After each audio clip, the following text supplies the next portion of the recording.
أعوذ بالله من الشيطان اللعين الرجيم. بسم الله الرحمن الرحيم. الحمد لله رب العالمین والصلاة والسلام علی اشرف الانبیاء والمرسلین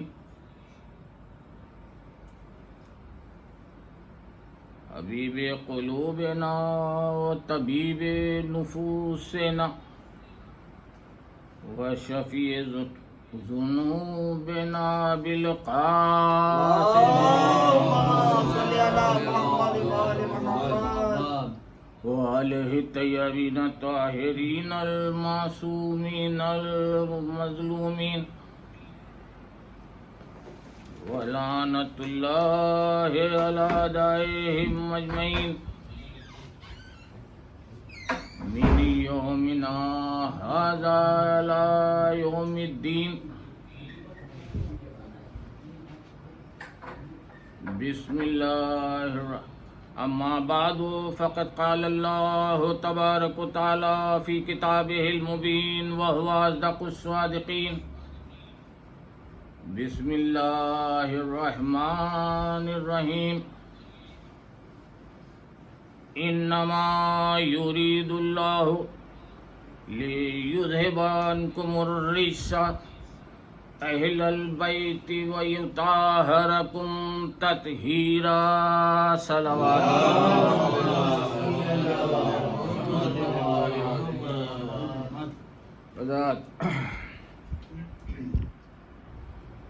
آئے تطہیر کو میں نے اپنا سرنامہ کلام قرار دیا. عام طور پر بچپن سے سنتے آئے ہیں اس آیت کا ترجمہ یہ کیا جاتا ہے یا کر دیا جاتا ہے کہ اللہ کا ارادہ یہ ہے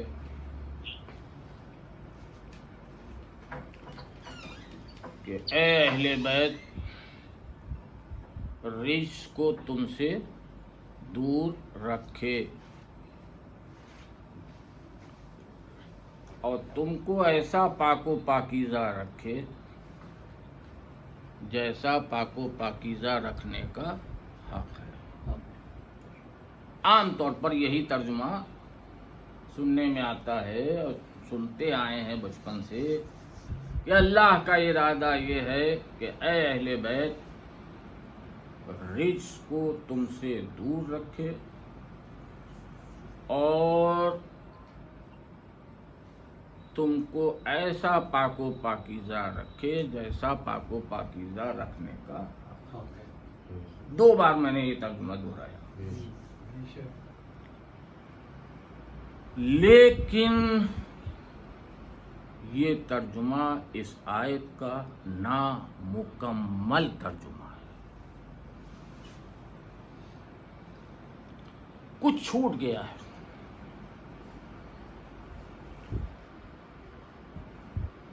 اس جو ترجمہ میں نے آپ کی خدمت میں پیش کیا اس میں انما کا ترجمہ پورے ترجمے میں کہیں شریک نہیں ہے. توجہ سے سنیں گے میری بات. جو ترجمہ میں نے پیش کیا ابھی اس میں انما کا ترجمہ یا یوں سمجھ لیجئے کہ یہ ترجمہ انما کو اگنور کر کے کر دیا گیا ہے جس میں انما کا ترجمہ نہیں. انما کیا ہے؟ آئے شروع ہوئی ہے انما یرید اللہ. انما عربی میں کہلاتا ہے کلمہ حصر جو حصار کھینچتا ہے. حصار کھینچتا ہے نہ اس سے آگے نہ اس کے پیچھے. حصار کھینچتا ہے. انما حصار کھینچتا ہے. اس آیت میں کہیں پر جو میں نے ترجمہ پیش کیا اس میں انما کا حصار کہیں نہیں کھینچا گیا. غور فرما رہے ہیں؟ انما کا حصار کہیں نہیں کھینچا گیا. اچھا اب یہ عربی زبان ہے کہ انما کا حصار آیت میں آیت تطہیر میں جتنے لفظ استعمال ہوئے ہیں ان میں سے آپ کسی پر بھی انما کا حصار کھینچ سکتے ہیں. ترجمہ صحیح ہوگا. انما کا حصار آپ کسی بھی لفظ پر کھینچ سکتے ہیں. ترجمہ صحیح ہوگا. ترجمہ بدل جائے گا لیکن صحیح ہوگا. جب تک میں مثالیں پیش نہیں کروں گا آپ پہنچیں گے نہیں وہاں تک. پہلا لفظ ہے انما کے بعد یرید اللہ. اللہ کا ارادہ. یرید کہتے ہیں یرید ارادہ. اللہ کا ارادہ. مان لیجئے آپ انما کا حصار اللہ پر کھینچنا چاہتے ہیں تب ترجمہ کیا ہوگا؟ تب ترجمہ یہ ہوگا کہ کسی اور کا نہیں اللہ ہی کا ارادہ یہ ہے. اللہ ہی کا ارادہ یہ ہے کہ اے اہل بیت رجس کو تم سے دور رکھے. اور فرمایا آپ نے. اب ترجمہ یہ ہو جائے گا کسی اور کا نہیں اللہ ہی کا ارادہ ہی. اچھا اب ظاہر ہے کہ ارادہ جو ہے اس کی وہی قیمت وہی وزن ہوتا ہے جو ارادہ کرنے والے کا وزن ہوا. صلوات پڑھے محمد وعلى محمد. کسی اور کا نہیں اللہ ہی کا ارادہ یہ ہے. کسی اور کا نہیں اللہ ہی کا ارادہ یہ ہے. اب یہ ترجمہ صحیح ہے کیونکہ آپ نے انما کا حصار آیت میں کھینچ دیا. اللہ پہ کھینچ دیا. اب یہ ترجمہ بالکل صحیح ہے. اچھا مان لیجئے آپ انما کا حصار اللہ پہ نہیں کھینچنا چاہتے یریدو پر کھینچنا چاہتے ہیں. ارادہ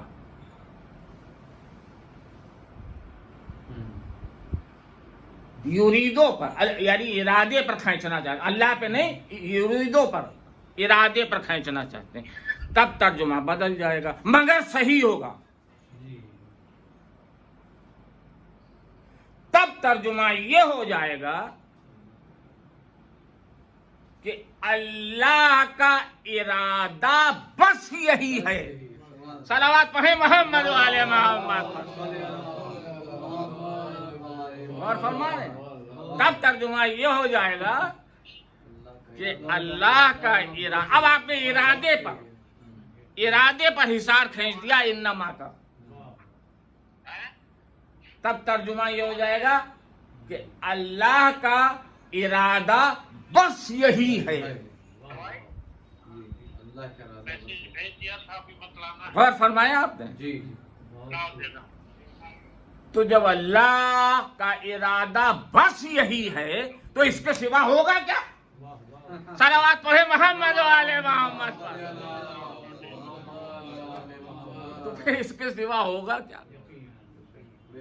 اللہ کا ارادہ بس یہی ہے کہ اے اہل بیت رجس کو تم سے دور رکھے. اچھا اب یہ ترجمہ یہ ہو گئے. کئے ہو گئے ترجمے؟ 2 ہو گئے. تیسرا ترجمہ اور یہ سب صحیح ہیں ترجمے کوئی ان میں سے غلط نہیں. غلط وہ تھا جو میں نے شروع میں عرض کیا تھا آپ کے ساتھ جس میں انما کا حصار نہیں کھینچا گیا. تیسرا ترجمہ،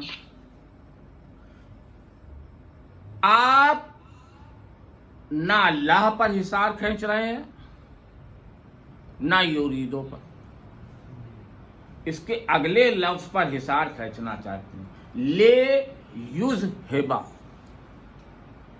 دور رکھے، دور رکھے، لے یذہبا، اس پر انما کا حصار کھینچنا چاہتے ہیں۔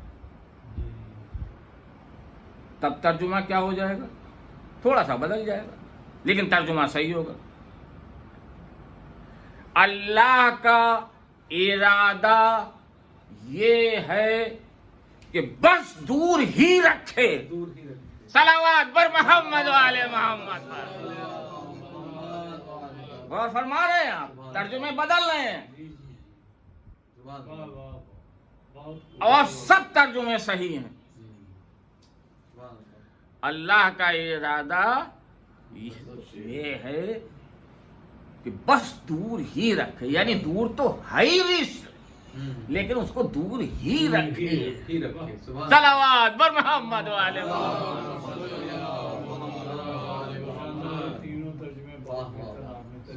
تین ترجمے ہو گئے صاحب۔ اب یہ لے یذہبا کے پر آپ نے انما کا حصار کھینچ دیا۔ مان لیجیے آپ اس پر بھی حصار نہیں کھینچنا چاہتے، اگلا لفظ ہے انکم الرجسا، انکم تم سے، کم تم سے، انکم تم سے، رجسا نجاست کو، گناہوں کو، گندگی کو، جو چاہیں آپ ترجمہ کر لیں، رزق۔ مان لیجیے آپ اس پر حصار کھینچنا چاہتے ہیں انما کا، رزق پر، اس سے پہلے کہیں نہیں، تب ترجمہ کیا ہو جائے گا؟ بدل جائے گا لیکن صحیح ہوگا۔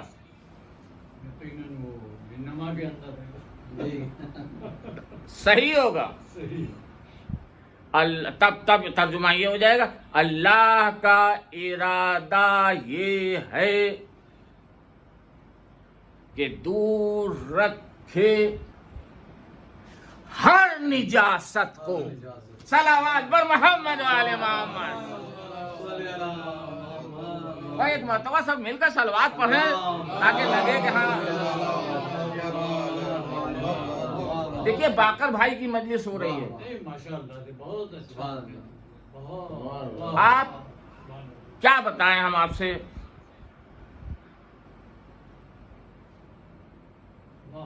یوں سمجھ لیجئے کہ ان کے بعد بچے پھر سے، جو یتیم بچے تھے وہ پھر سے یتیم ہو گئے، جو بیوائیں تھیں وہ پھر سے بیوہ ہو گئی۔ عجیب و غریب شخص تھا، تو اب ہر رزق کو تم سے دور رکھے، اب یہ ترجمہ ہو گیا۔ اب کئے ترجمے ہو گئے بھائی؟ چار ہو گئے۔ اب ایک لفظ بچا، تم سے، اہل بیت، اہل البیت۔ تم سے کا مطلب اہل البیت۔ مان لیجئے آپ یہاں شروع میں کہیں چار لفظوں پہ نہیں کھینچ رہے ہیں انما کا حصار، اہل بیت پہ کھینچنا چاہتے ہیں، اہل البیت پہ کھینچنا چاہتے ہیں، تب ترجمہ کیا ہو جائے گا؟ بدل جائے گا مگر صحیح ہوگا۔ اللہ کا ارادہ یہ ہے کہ نجاست کو دور رکھے بس اہل بیت تم سے، صلوات بر محمد و آل محمد۔ بھائی جب آپ مجھے ڈائریکٹ سننا ہے تو موبائل دیکھنے کی ضرورت، صلوات پڑھے محمد و آل محمد۔ اللہ کا ارادہ یہ ہے کہ نجاست کو دور رکھے بس اہل بیت تم سے. اب کوئی دوسرا نہیں آ سکتا اہل بیت کے سوا. بس اہل بیت تم سے. اب یہ 5 ترجمے ہو گئے ایک آیت کے، اور 5 صحیح ہیں. 5 ترجمے صحیح ہیں. بس غلط وہ تھا جو میں نے شروع میں عرض کیا تھا، جو انما کے بغیر تھا. غور فرمایا آپ نے؟ 5 صحیح ہیں. اچھا ایک بات تو آپ کی سمجھ میں آئی ہوگی اتنی گفتگو ہی سے، کہ تنہا قرآن، صرف قرآن تو ترجمہ کرنے کے لیے کافی نہیں ہے. صلوات پر محمد و آل محمد پر. صرف ترجمہ کرنے کے لیے کافی نہیں ہے. اب ان کے دعوے کو کیا کہیں جو کہتے ہیں ہمارے لیے قرآن کافی ہے، قرآن کافی ہے. تو دراصل معاملہ کیا ہے کہ یہ آیت جو ہے اس پہ پورا اشرا چاہیے. دیکھیے انما، ایک لفظ انما پر اتنا وقت گزر گیا، اتنا وقت گزر گیا صرف ایک لفظ پر. اور اعوذ بھی میں ابھی اور ادھر ادھر نہیں گیا ہوں کہ کہاں کہاں انما استعمال ہوا اور اس کے کیا معنی ہیں، وہ اس پہ میں گیا ہی نہیں ہوں. میں صرف اپنی اسی آیت تک محدود ہوں، تب اتنا وقت لگ گیا. تو حقیقت یہ ہے کہ ایک اشرا چاہیے کہ ایک ایک لفظ کی وضاحت کی جائے. ایک مجلس انما پہ ہو، ایک مجلس اللہ کے ارادے پر ہو کہ اس نے کب کب ارادہ کیا، کیا کیا ارادہ کیا، اور وہ ارادے کس طرح سے پورے ہوئے. تو ایک مجلس ارادے پر ہو. یرید اللہ لے یذہب، یہ لفظ ایسا ہے جس پر سب سے زیادہ بحثیں ہوئی. پوری ضخیم کتابیں لکھ دی گئیں اس لفظ پر، اور سارے مفسرین کے بحثوں کا مرکز رہا لے یذہب. جو ہمارے اہل سنت بھائیوں کے جو علماء ہیں انہوں نے اس کا ترجمہ کیا دور کر دے. نجاست کو دور کر دے. اور اہل شیعہ کے تمام علماء نے با اتفاق رائے اور گرامر کی بحثیں کر کے اور باقاعدہ بحثیں کر کے تفسیر میں اس کا ترجمہ کیا دور رکھے. دور کر دے یا دور رکھے. اب ظاہر ہے دونوں میں بڑا فرق ہے. دور کر دے کا مطلب یہ کہ خدا نہ کرے کچھ نہ کچھ نجاست تھی، اللہ کا ارادہ یہ ہے کہ اس کو دور کر دے. اور ہمارے مفسرین نے، ہمارے علماء نے ترجمہ کیا کہ دور رکھے. تو اب ایک کیا 2 مجلسیں چاہیے تب جا کے لے یذہب کی بات ہو پائے کہ صاحب دور کر دے یا دور رکھے. لیکن ایک جملہ کہہ کے آگے بڑھ جاؤں کیونکہ مجھے تو 1 گھنٹے کے اندر مجلس ختم کرنا ہے. اب لفظ آ ہی گیا ہے تو ایک جملہ کہہ کے آگے بڑھ جاؤں. بحثیں تفسیر پر ہیں، تنزیل پہ نہیں ہے. غور فرمائیں گے، سیاہ ستہ پڑھ لیجئے چاہے جو پڑھ لیجئے، تنزیل پر بحثیں نہیں ہے کہ کب نازل ہوئی اس پر بحث نہیں ہے. لے یذہبا پر بحثیں ہیں، تفسیر پر بحث ہے. اس پر سب راضی ہیں کہ جب پنجتن چادر کے نیچے جمع ہو گئے اور رسول اللہ نے ہاتھ بلند کیے اور کہا اللہم ہؤلاء اہل البیت، یہی میرے اہل بیت ہیں. اے اللہ یہی میرے اہل بیت ہیں. تب جبرائیل آیت لے کر آئے کہ انما یرید اللہ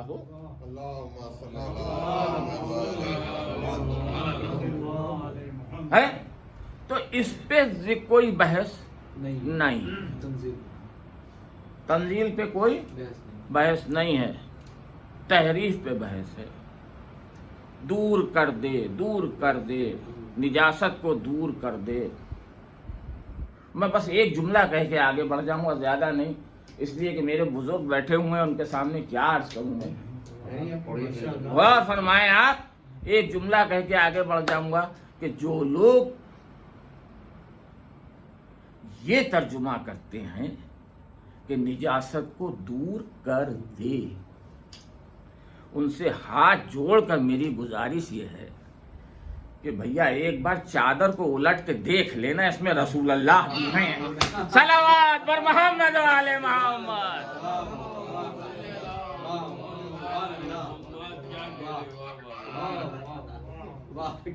اس میں الٹ کے چادر ذرا دیکھ لینا،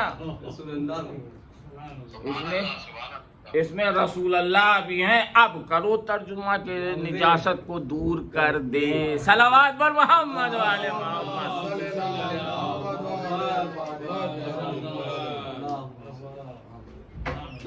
لے یذہبا عنکم الرجس. بہترین نقطہ آپ نے محبت آپ کی، آپ بزرگوں کے موجودگی میں میری تو زبان لکنت کھانے لگتی ہے. اب آپ غور فرمائیں، عنکم الرجس، تم سے نجاست کو. اب چونکہ صاحبان فہم و ذکا بیٹھے ہوئے ہیں اور سب وہ ہیں کہ جو تقریباً مجھ سے زیادہ جانتے ہیں، ایک بات ایک طرف آپ کو متوجہ کرنا چاہتا ہوں. بس اللہ نے یہ نہیں کہا کہ اہل بیت تم کو نجاست سے دور رکھے، بلکہ یہ کہا کہ نجاست کو تم سے دور رکھے. صلوات پڑھیں محمد والے محمد پر.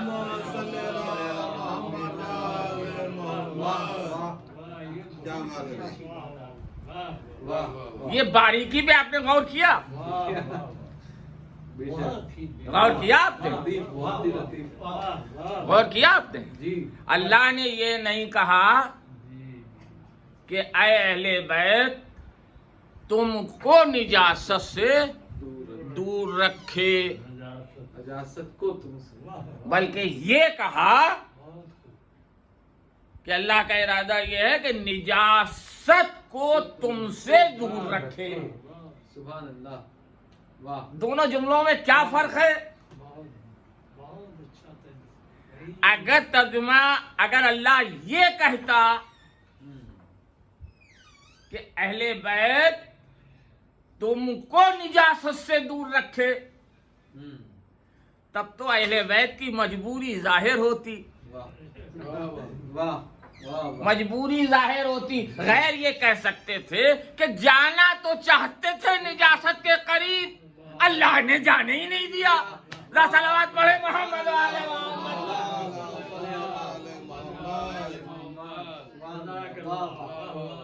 اور فرمایا آپ نے جانا تو چاہتے تھے نجاست کے قریب، مگر اللہ نے جانے ہی نہیں دیا. تو اللہ نے یہ نہیں کہا کہ تم کو نجاست سے دور رکھے، بلکہ یہ کہا کہ نجاست کو تم سے دور رکھے، اب آنا بھی چاہیے. سبحان اللہ. یعنی آنا بھی چاہے تو اس کے لیے آنا ممکن ہی نہ ہو. واہ سبحان اللہ. واہ واہ. اور اہل ولا کا مجمع ہے. ایک جملہ عرض کر دوں، سبحان اللہ. اہل ولا کا مجمع ہے. اللہ کا ارادہ یہ ہے کہ اے اہل بیت، نجاست کو تم سے دور رکھے. سبحان اللہ. تو اب جو کچھ اہل بیت سے دور نظر آئے سمجھ لیجیے گا دائرہ نجاست میں تھا. صلوات پر محمد و آل محمد.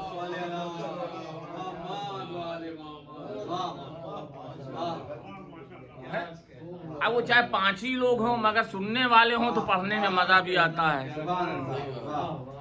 آن لائن ہو رہی ہے یہ مجلس اس لیے کہ ظاہر ہے باقر بھائی کے ساری بہنیں اور رشتے دار ملک سے باہر بھی ہیں، وہ بھی شرکت کر سکیں، اس لیے آن لائن ہو رہی ہے. اور 5-6 لوگ میرے سامنے بیٹھے مگر اللہ کا شکر ہے سننے والے ہیں. صلوات پڑھیں محمد والے محمد. سبحان اللہ. واہ. تو اب جو کچھ کیا دور نظر اہل بیت سے دور نظر آئے بے شک. سمجھ لیجیے گا دائرہ نجاست میں تھا. اللہ نے اسے اہل بیت سے دور رکھا. سبحان اللہ. قرآن سے دلیل دے. اور وہ ایک ایک جملہ کہہ کے آگے بڑھ رہا ہوں. نہیں. واہ. نجاست جو طہارت کے قریب ہی گزر نہیں آ سکتے. واہ. صلوات پڑھیں محمد والے محمد. اگلا لفظ ہے اہل البیت. مسلمانوں نے اس کو بڑا آسان سمجھ لیا. یہ سب سے آسان ہے. اہل کا مطلب والے، بیت کا مطلب گھر. یا فارسی میں کہیے تو اہل خانہ، عربی میں اہل بیت، اردو میں گھر والے یا گھر والی. یہ گھر والی بھی گھر والے میں ہے. سب سے پہلے تو وہی ہے. تو مسلمانوں نے یہ سمجھ لیا کہ یہ بڑا آسان معاملہ ہے. آرام سے جس کو بھی اس میں گھسانا چاہتے ہو، داخل کرنا چاہتے ہو کر سکتے. اہل بیت صاحب گھر والے گھر والی ہے. اللہ اکبر. پہلی بات تو آپ کی خدمت میں یہ عرض کر دوں کہ آیت میں اہل بیت لفظ نہیں آیا ہے.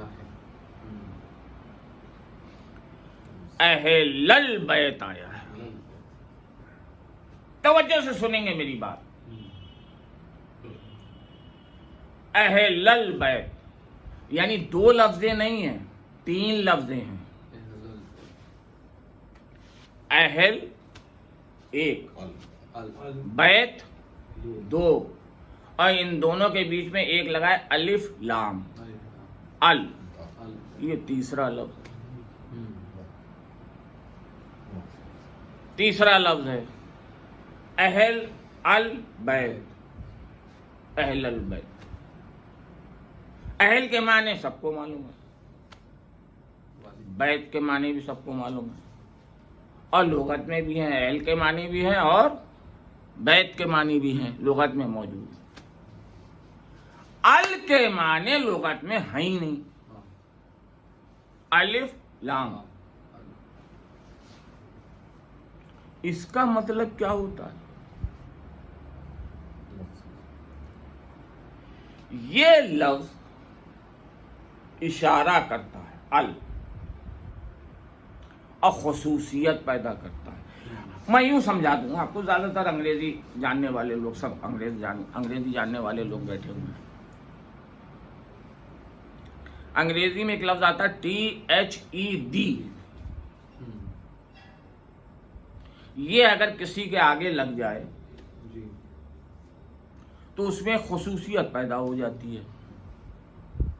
جیسے میں کہوں ڈے، تو ڈے کا مطلب 365 میں سے بھی کوئی بھی دن، لیکن میں کہوں the day India became independent, اب مطلب کیا ہوگا؟ وہ دن، وہ دن جس دن ہندوستان آزاد ہوا. تو یہ وہ کہاں سے آیا؟ وہ یہ دی سے آیا، THE، وہ دن. یہی کام عربی میں ال کرتا ہے. اچھا یہی انگریزی والی مثال میں عربی میں دے دوں، بہت آسانی سے آپ کی سمجھ میں آ جائے گا. جانی پہچانی مثال آپ کی، یوم کوئی بھی دن، کوئی بھی دن 365 میں سے. الیوم، الیوم آج کے دن، یہ دن، آج کے دن، یہ دن، یہ جو اس وقت ہے، یہ کہاں سے آیا؟ ال سے. ال، آج کے دن، یہ آج کا دن جو آیا یہ ال سے آیا، ورنہ تو یوم تھا دن. آج کے دن دین کامل ہوا تو یہ ال سے آیا. یہاں بیت پہ ال لگا ہوا ہے. توجہ سے سنیں گے میری بات. صلوات پر محمد و آل محمد.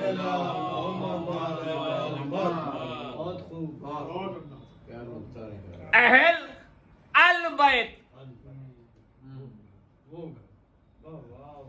مطلب کیا ہوا؟ گھر والے نہیں، بس اس گھر والے. صلوات پر محمد و آل محمد. وہ سب مل کر صلوات پڑھے محمد و آل محمد.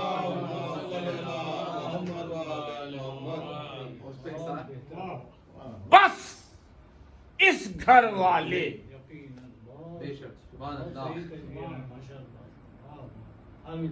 آپ سمجھ رہے ہیں مسئلہ آسان ہو گیا، مسئلہ اور مشکل ہو گیا. صلوات پڑھے محمد و آل محمد. بالکل صحیح کہا تقوی بھائی آپ نے کہ اب ڈھونڈیے کہ کون سا گھر. صلوات پر محمد و آل محمد پر. بھائی ظاہر ہے لکھنؤ جو ہے نا، لکھنؤ میں مجلس پڑھنا بڑا مشکل ہے. یہاں مجمع جو ہے ذاکر سے 2 کلومیٹر آگے چلتا ہے. صلوات پر محمد و آل محمد. میرے کہنے سے پہلے آپ ہی نے کہہ دیا کہ اب ڈھونڈیے گھر کون سا. صلوات پر محمد و آل محمد. اب مسئلہ اور ٹیڑھا ہو گیا، کیونکہ آیت نے کہا یہ گھر، بس اس گھر والے. مشکل میں ڈال دیا. تو اب گھر ڈھونڈیے. اچھا اب یہاں پہ میری بات توجہ سے سن لیں آپ. یہاں آئے تطہیر کے سلسلے میں 2 روایتیں ملتی ہیں، اور دوسری روایت جو ام سلمہ سے ہے وہ صحیح مسلم میں بھی ہے، احمد ابن حنبل میں بھی ہے، ترمذی میں بھی ہے، اور جتنے محتاط مفسرین ہیں انہوں نے دونوں روایتیں لکھی ہیں. یہ بھی ملتی ہے، یہ بھی ملتی ہے، یعنی کسی سے انکار نہیں کیا. ایک روایت تو یہ ملتی ہے کہ جناب معصومہ کے گھر میں آیت نازل ہوئی، رسول اللہ آئے اور کہا کہ میں ذوف محسوس کر رہا ہوں، اور چادر یمانی لے آؤ، اور چادر یمانی لائیں، اور اس کے بعد اس کے نیچے 5 تن 5 تن جمع ہوئے، اور جمع ہونے کے بعد یہ آیت نازل ہوئی. اگر جناب معصومہ کے گھر میں یہ آیت نازل ہوئی تو کوئی مسئلہ نہیں، اس لیے کہ جناب معصومہ تو ہیں ہی اہل بیت.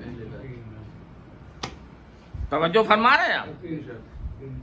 جناب معصومہ تو ہیں ہی گھر اہل بیت. لیکن دوسری روایت جو ہے اور جو بڑی مستند ہے، کمزور روایت نہیں ہے، کہ جناب ام سلمہ کہتی ہیں کہ یہ آیت میرے گھر میں نازل ہوئی. مسند احمد ابن حنبل، ترمذی، مسلم، ہر ایک میں یہ جناب ام سلمہ کی روایت ملتی ہے. جناب ام سلمہ کہتی ہیں یہ آیت میرے گھر میں نازل ہوئی. اور وہ پورا واقعہ کہ جب پانچوں پنجتن چادر کے نیچے جمع ہو گئے تو رسول اللہ نے ہاتھ اٹھائے اور کہا کہ اللہم ہؤلاء اہل البیت، اے میرے اللہ یہی میرے اہل بیت ہیں. تو جناب ام سلمہ کہتی ہیں کہ میں ڈیوڑی کے پاس بیٹھی ہوئی تھی، میں ایک دم سے اٹھی اور اٹھ کے میں قریب گئی اور میں نے جا کے کہا کہ اے اللہ کے رسول، کیا اجازت ہے کہ میں بھی چادر میں داخل ہو جاؤں؟ رسول اللہ نے ہاتھ کے اشارے سے روک دیا اور یہ کہا ام سلمہ تم خیر پر ہو. بڑی باعظمت زوجہ رسول ہیں جناب ام سلمہ، اور یہ جناب ام سلمہ ہی ہیں کہ جو کربلا کے بعد تک زندہ رہیں اور ان کو خاک دے کر گئے تھے، وہ یہ جناب ام سلمہ ہی ہیں. باعظمت زوجہ رسول. کہا نہیں،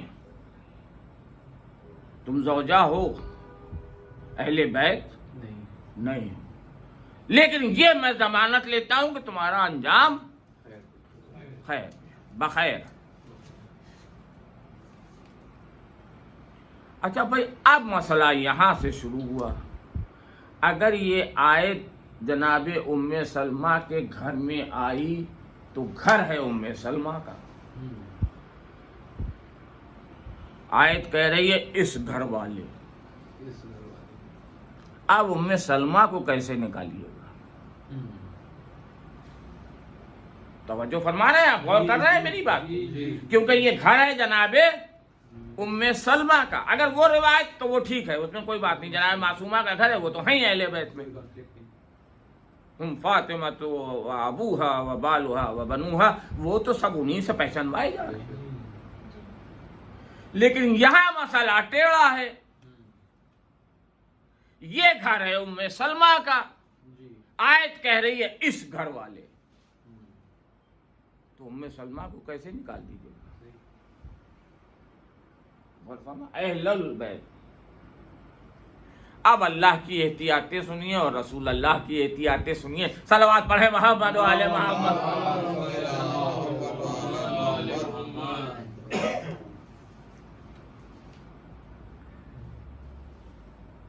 ہیں، مان لیجیے ام سلمہ کے گھر میں ہے، چادر تان لی اور اس میں پانچوں تن جمع ہو گئے، پنجتن آ گئے. ایسا لگتا ہے جیسے رسول اللہ نے گھر کے اندر، ام سلمہ کے گھر کے اندر ایک خیمہ تان کر ایک کچھ الگ گھر بنا لیا. صلوات پڑھیں محمد و آل محمد. بھائی خیموں کے بھی تو گھر ہوتے ہیں، خیمہ تان کر ایک الگ گھر بنا لیا. اچھا آپ سنیے، جبرائیل امی آئے. اگر جبرائیل آنگن میں کھڑے ہو کر آیت دے دیں، دالان میں کھڑے ہو کر آیت دے دیں، تو یہ تو پھر ام سلمہ کا گھر ہے. یہ آنگن بھی ام سلمہ کا ہے، یہ دالان بھی ام سلمہ کا ہے. غور فرما رہے ہیں آپ؟ اگر دے دیں یہاں پر آیت، تب تو ام سلمہ کو آپ نکال ہی نہیں سکتے. جبرائیل آ کے کھڑے ہو گئے، سلام کیا، جواب ملا کہ اے اللہ کے رسول، کیا مجھے اجازت ہے کہ میں اس چادر میں داخل ہو جاؤں؟ صلوات پر محمد و آل محمد.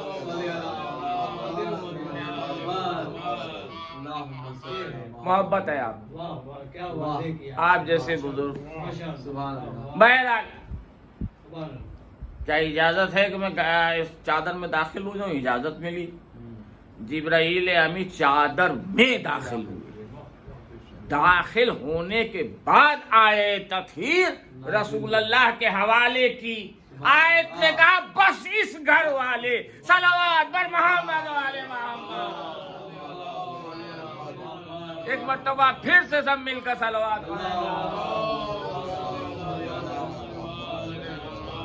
بس اس گھر والے بس اس گھر والے. خوب بہت خوب. اور ایک بات آپ یاد رکھیے، یہ ہمارے یا آپ کے اہل بیت نہیں ہیں کہ جو ہم طے کریں کہ کون ہمارے گھر والے ہیں اور کون ہمارے گھر والے نہیں ہیں. یہ رسول کے اہل بیت ہیں. منصب اللہ نے دیا ہے، اہل بیت بھی اللہ ہی طے کرے گا. اور یہ بات قرآن میں بار بار واضح کی. جب نوح نے ہاتھ بلند کیے اور یہ کہا میرا بیٹا ہے، جب ڈوبنے لگا بیٹا میرے اہل سے ہے، اہل لفظ استعمال کیا تو قرآن نے اہل ہی لفظ استعمال کیا کہ لیسا من اہل، اے نوح یہ تمہارے اہل بیت سے نہیں ہے. صلوات بر محمد والے محمد. یہ تمہارے اہل سے نہیں ہے، تمہارے اہل بیت سے نہیں ہے. یہ تو پتہ چلا کہ نبی کا اہل بیت، رسول کا اہل بیت اللہ طے کرے گا، اس لیے کہ منصب اس نے دیا ہے. بہت صحیح. جناب نوح کی زوجہ اور جناب لوط کی زوجہ پر لعنت بھیجی قرآن نے. زوجہ ہیں، گھر والی، لعنت بھیجی قرآن نے. بات واضح کر دی، بات واضح کر دی کہ رسول کے رشتہ دار اہل بیت نہیں ہوتے. یہ بات طے نہیں کرے گی کہ تم رسول کے رشتہ دار ہو یا نہیں ہو. ضروری یہ ہے اور دیکھا یہ جائے گا کہ تم رسول کی رسالت کے رشتہ دار ہو کہ نہیں ہو. صلوات بر محمد علیہ محمد.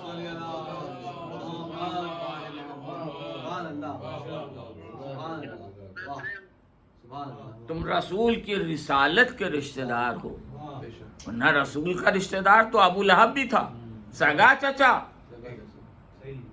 اور قرآن کہہ رہا ہے تبت یدا ابی لہب، ہاتھ ٹوٹ جائے ابو لہب، سگا چچا. تو رسول کے رشتہ دار اس سے نہیں طے ہوں گے کہ رسول کے رشتہ دار کون کون ہیں، بلکہ طے اس سے ہوں گے کہ رسالت کے رشتہ دار کون کون ہیں. اور جب آپ یہ دیکھنے کے لیے چلیں گے کہ رسالت کے رشتہ دار کون ہیں،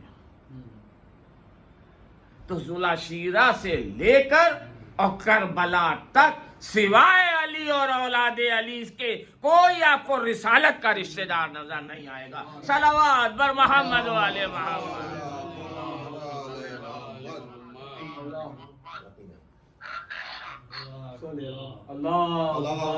ایک میں اس لیے نہیں کہہ رہا ہوں کہ وہ میرے بہنوئی تھے، بلکہ وہ ایک دل سے سچا مومن انسان تھا، باقر رضا تھا، کہ جو غریبوں کی مدد، بیواؤں کی مدد چھپ چھپ کر، سب واقف ہیں. اور ان کے بعد جیسے ہم لوگ تو ہنسنا بھول ہی گئے، کیونکہ جو ہنساتا تھا وہ تو رہا نہیں، جو ہر محفل کی جان ہوتا تھا وہ تو رہا نہیں. میری زندگی میں باقر صاحب کا ایسا کوئی نہیں. بس بہت اللہ ان کو جوار رحمت میں جگہ دے، ان کے مقامات کو اور اعلیٰ کرے. بس اب آپ وقت نہیں رہا دامن میں، اور ابھی مجھے مصائب بھی پڑھنا ہے. اہل رسالت، اہل بیت رسالت کے ایسے رشتہ دار، اسلام کو اس سے زیادہ دے کیا سکتے تھے؟ دیکھیے یہ کوئی معمولی بات نہیں ہے. چکر یہ ہے نا کہ بچپن سے سنتے سنتے ہمارے کلیجے عادی ہو گئے ہیں، ورنہ حقیقت یہ ہے کہ اہل بیت کی مصیبتیں وہ مصیبتیں ہیں کہ اگر صدق دل کے ساتھ ایک بار احساس ہو جائے تو یہ کلیجہ پھٹ جائے، کلیجہ پھٹ جائے. ذرا آپ غور تو فرمائیں کہ کوفے کا بازار، ارے بھائی میرے ساتھ بمبئی میں کوئی بھی یا کسی اور ٹورنٹو میں میرے ساتھ کوئی آدمی کوئی بدتمیزی کر لے، کوئی وہ کر لے، تو مجھے اتنا گنا نہیں گزرے گا، اس لیے کہ وہاں مجھے جانتا کون ہے، کوئی جاننے والا نہیں ہے. لیکن اگر لکھنؤ کے کسی چوراہے پر کوئی میرے ساتھ کوئی ایسی بدتمیزی کرے تو مجھے بہت کھل جائے گا، اس لیے کہ لوگ یہاں مجھے جانتے بھی ہیں اور پہچانتے بھی ہیں. یہ کوفہ زینب اور ام کلثوم کے لیے کوئی نئی جگہ نہیں ہے. زینب اور ام کلثوم کوفے کی شہزادیوں کے نام ہیں. اللہ کیا قیامت ہے، کیا قیامت ہے کہ مسجد جامع کے سامنے تپتے ہوئے ریگستان میں، چٹیل میدان میں، مسجد جامع کے سامنے آل رسول کا قافلہ اس لیے روک دیا گیا ہے کہ ابھی دربار کی سجاوٹ مکمل نہیں ہوئی ہے. ارے ذرا سوچئے تو، علی نے بس ایک ہی بات کہی تھی، کہا اے بنت رسول ہمارے دل میں ایک حسرت رہ گئی، جناب معصومہ سے، اے بنت رسول ہمارے دل میں ایک حسرت رہ گئی. کہا فرمائیے ابو الحسن. کہا آپ نے ہم سے کبھی کوئی فرمائش نہیں کی، آپ نے ہم سے کبھی کوئی فرمائش نہیں. تو معصومہ نے یہ سوچا کہ علی کے دل میں یہ حسرت بھی کیوں رہ جائے، لہذا فرمائش کر دی.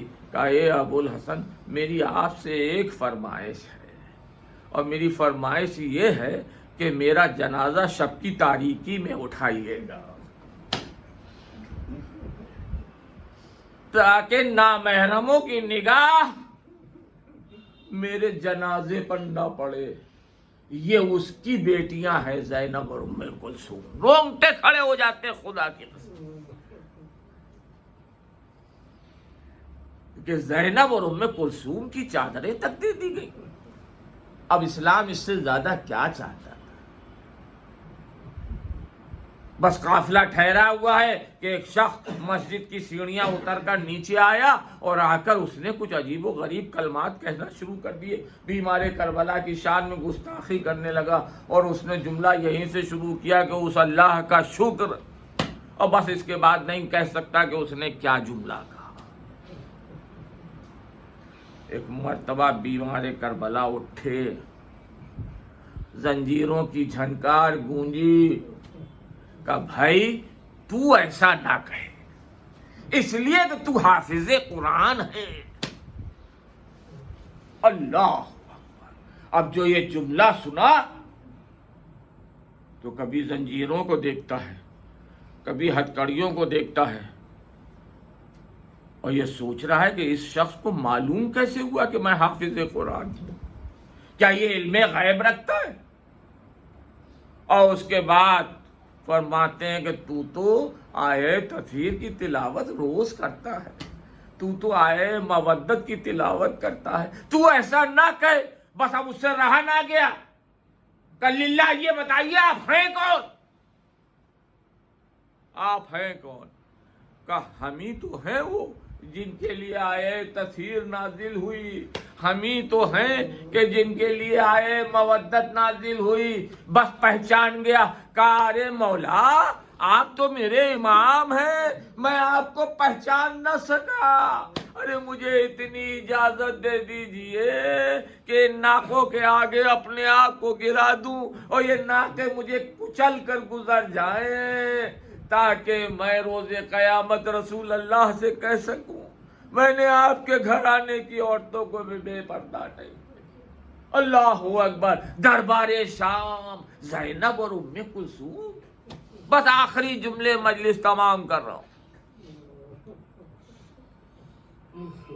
کیا عالم تھا، کیا عالم تھا دربار یزید میں آل رسول کا۔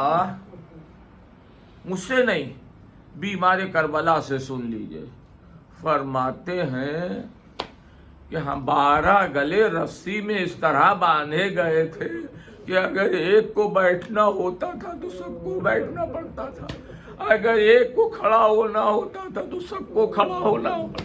اللہ اکبر۔ کیا عالم تھا بیمار کربلا کا اور آل رسول کا دربار یزید میں۔